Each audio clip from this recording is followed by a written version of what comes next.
यहाँ का सुनीला घरवा में फिर झगड़ा। घरवा में होए बेटी खेती तो टूटे फूटे हड़िया पलेटी। घरवा में होए बेटी खेती तो टूटे फूटे हड़िया पलेटी।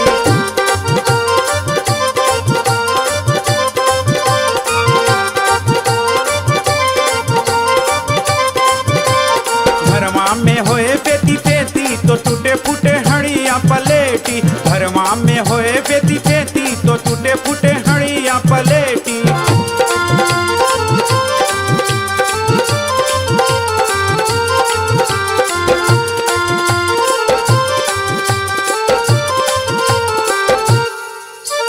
रोज रोज दारू पी कर आए,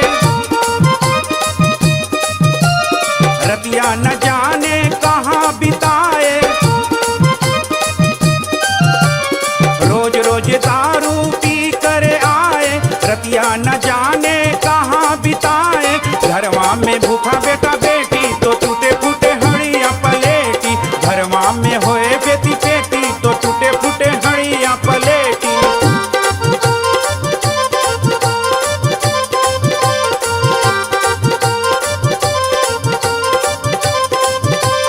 जोन जोन घरवा में झगड़ा होए गए, वो तो बिकाए गए, घरवा बिकाए गए।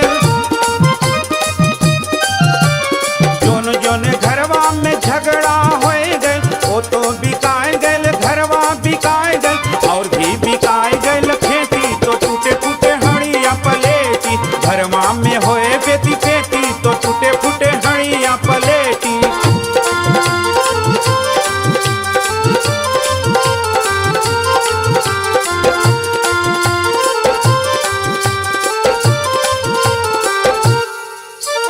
छोटी छोटी बात पर झगड़ा न करियो,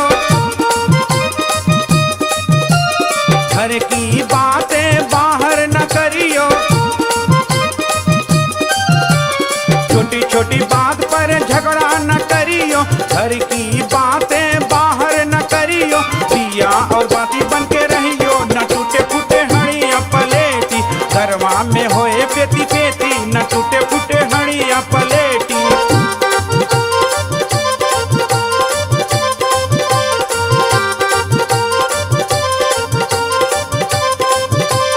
जिसे जिसे घर में सुम्मत है भाई, उस घर में खुद रहे खुदाई।